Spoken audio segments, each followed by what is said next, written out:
Hey guys, welcome to Quinian's Budget Crafts. Sorry about the delay, but this is what my computer screen has been looking like for the past several days. So, over the course of the winter, might expect my videos to not necessarily be on time. Yay, winter! So I would expect chairs during the age of sales to be, like a wooden frame with a padded seat and back or something, but the book pretty much describes this as the chair from The Simpsons, so let's go ahead and make those. Figured you guys might be tired of seeing me cut stuff up, so I went ahead and pre-cut these. You're going to need a little cube for the cushion of the chair, a couple of pieces for the side, and a piece for the back that's 1 inch tall and as wide as the cube plus your two panels, and a couple little cut-off things on the side. Those are for the arms of the chair. Just figure out how tall you want the sides to be, cut them both off to that height, put a little bit of hot glue on there and stick them on. You don't have to get these exactly perfectly glued. I mean, as long as they'll stay for now, that's all you really need.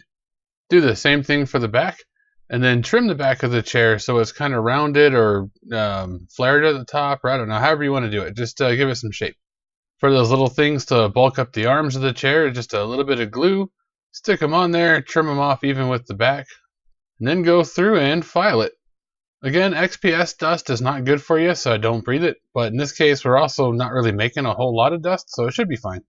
You want to file the back of the armrest down so it blends into the back of the chair, and then file down the underside of it so it blends into the side of the chair. Then go through and file it down anywhere there's a 90-degree edge that you think should probably be kind of rounded. You don't really have to worry about the top of the arm too much because we're going to put cotton on there. You can put some little grooves in the seat for like where the legs have been sitting, pressing into it.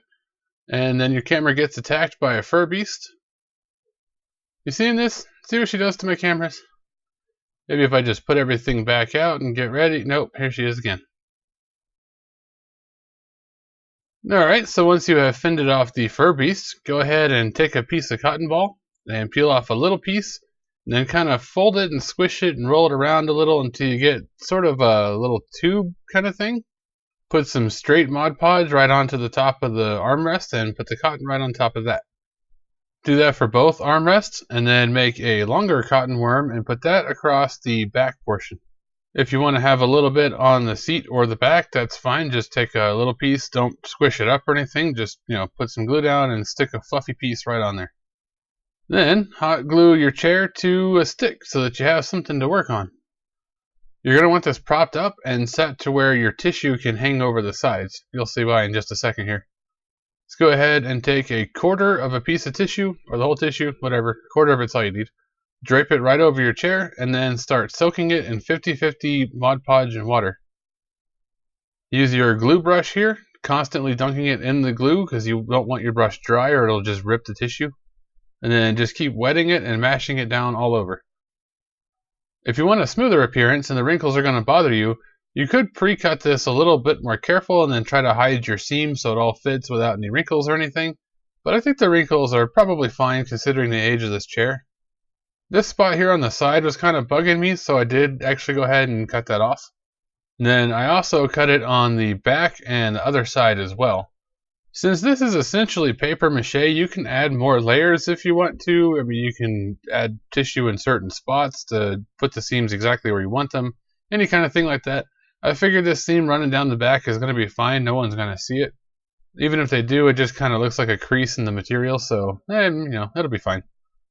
Once you got it all the way around how you want, go ahead and trim off the stuff that's hanging off the bottom.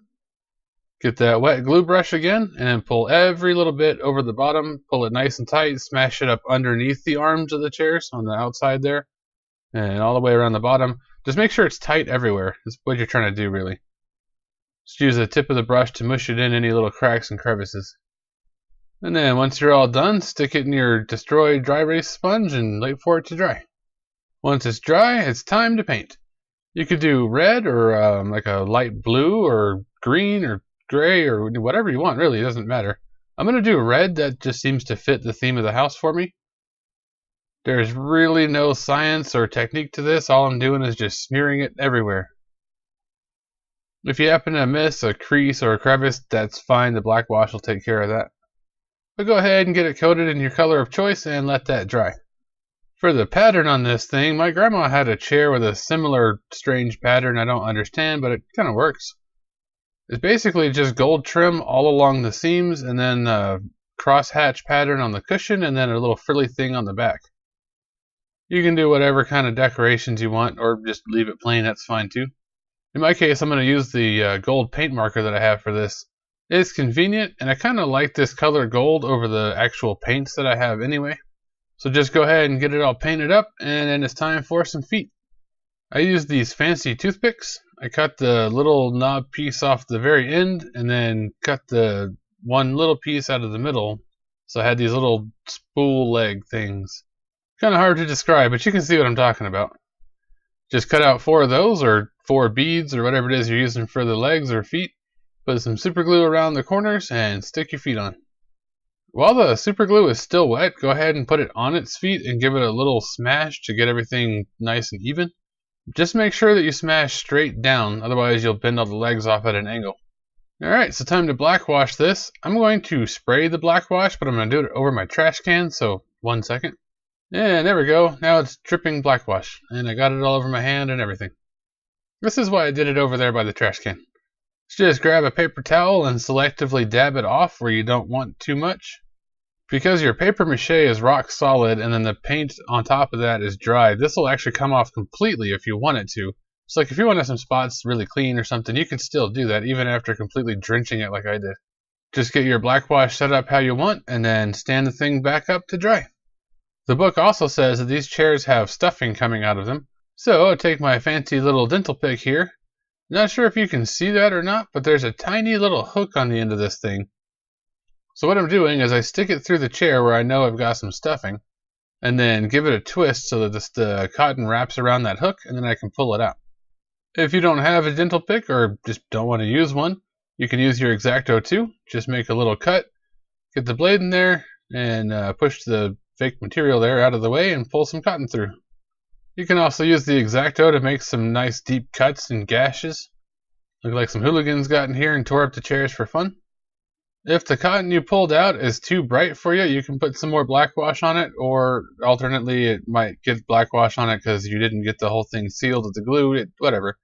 As long as it's some shade of gray, it's probably fine. But there you go, a couple little stuffed chairs that are super old and have the stuffing coming out. The same method would work for an abandoned house that has the furniture covered in sheets, just don't mash the tissue down quite so hard.